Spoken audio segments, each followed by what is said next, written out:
These are 5 brutal financial truths that I think anybody in their 30s, 40s, or 50s need to know because it can make a significant difference on how much money you end up with when it comes time to retire. And the first brutal financial truth is, unfortunately, unlike what our parents may have told us, it's not enough to just save. Yes, it's great to save, and over half the people making over $100,000 a year in the United States don't save a dime. So that's the first step is saving, but it's not enough. We also have to invest in how we invest that money is critically important. If you think about it, if you're 40 years old, you have 20, 25 years, a quarter of a century until you're going to retire, and then hopefully another quarter of a century in retirement. So that's 50 years for that money to grow. So how you invest that money makes a big difference. And it turns out it's not just picking the right stocks. In fact, most people would say that picking the right stocks is going to give you 80, 90% of your success in investing. Turns out that's not true. There's been multiple studies that have been done that show that your asset allocation, what percent of your portfolio is going to be exposed to stocks, what percent is going to be exposed to bonds, that determines over 80% of your success. And that's good news for all of us because getting your asset allocation right is a heck of a lot easier than picking stocks that are going to outperform in the long run. So that's the first one. I should say none of this is financial advice, and I do encourage you to work with a professional, preferably a financial advisor that's fiduciary to you and at least to help you with your asset allocation. Okay, so it's not enough to save. We also have to invest and invest the right way.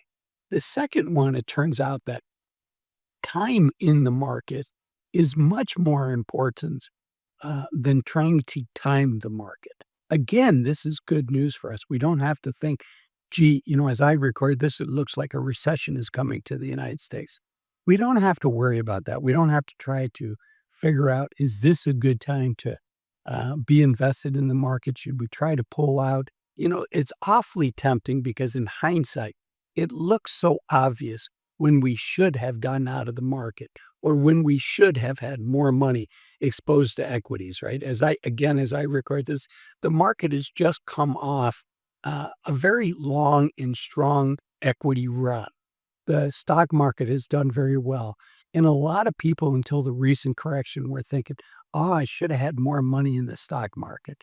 And now that the stock market has pulled back because of the Trump tariffs and the fear of recession, people are like, "Oh, I should have seen that coming. I should have done this. I should have done that."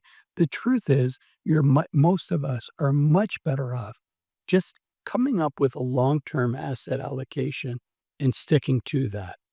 But where the real magic comes is getting point 1 and point 2 right.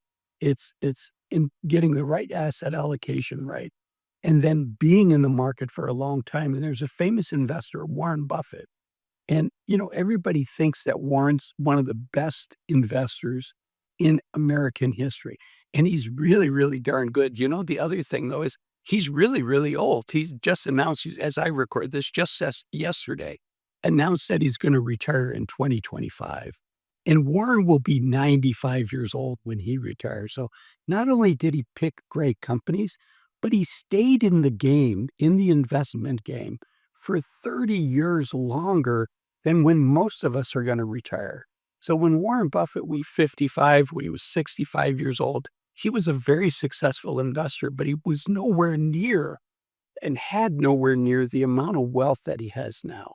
The reason that he's gotten that is both because he's a good investor, a great investor, but also because he has stayed in the market for so long. And the nice thing is both of those things, we can get our asset allocation right and we can stay in the market for a long period of time as long as we're not trying to outsmart the market. We're not trying to time the market. Okay, the third one is, again, good news for us. And that is when it comes for saving for retirement, when it comes to uh, preparing and becoming financially independent, the good news is we only need to win once. And once we've won, then then we need to quit playing the game, right? It becomes as much about defense as it does about offense. So just remember, we only have to become financially independent once. And then at that point, for most of us, it makes sense to take no more risk than what we need to take to achieve our goals. So we all have different goals. Some people, it's to be financially independent and have retirement assets. For other people, they say, you know what? I want to leave a legacy. And so they want to continue to grow their assets. And if that's you, one of the important questions to ask yourself is, how important is that legacy? Are you willing to risk your financial independence if you've already gotten there in order to have the possibility to continue to grow your assets? And for most of us, the thing I used to share when I was working as a financial advisor, I'm now retired, but I used to tell my clients that don't risk what matters to achieve something that doesn't matter.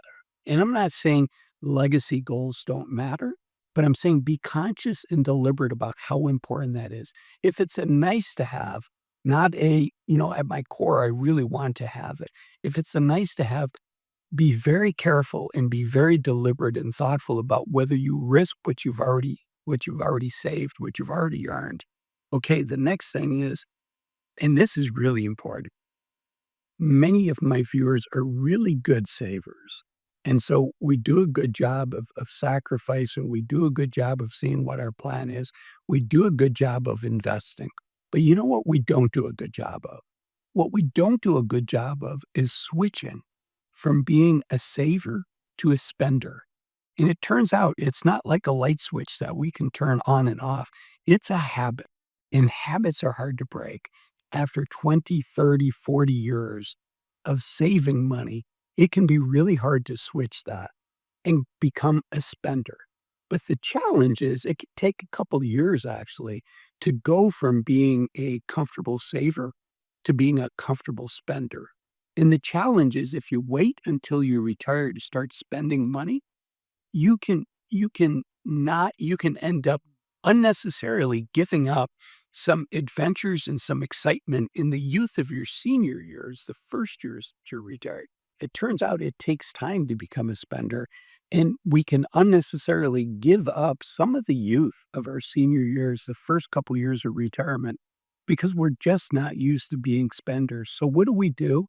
If you've done a good job saving your whole life, maybe start saving less as you get close to retirement and give yourself permission. Maybe instead of saving 15 or 20%, save 5 percentage points less if you can afford to. Not all of us can, but if your plan makes sense, and give yourself permission to start practicing spending that money as opposed to saving that money, because that can make a big difference. And this way, you can hit the ground running.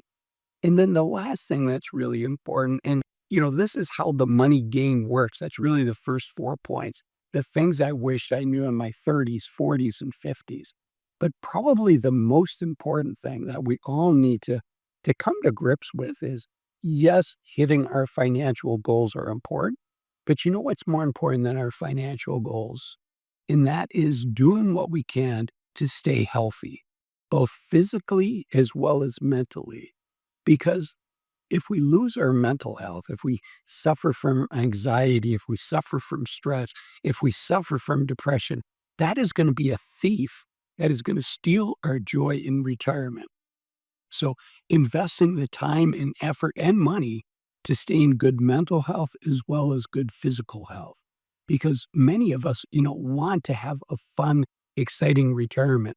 But once we lose our health, either our physical health or our mental health, because once we lose our health, our retirement can go from something that's fun to really survival mode. And I want to see you squeeze out the juice out of life and enjoy the youth of your senior years. If you enjoyed this video, the YouTube algorithm says this is the next video of mine that you should watch next. Thanks for watching this video. Bye-bye.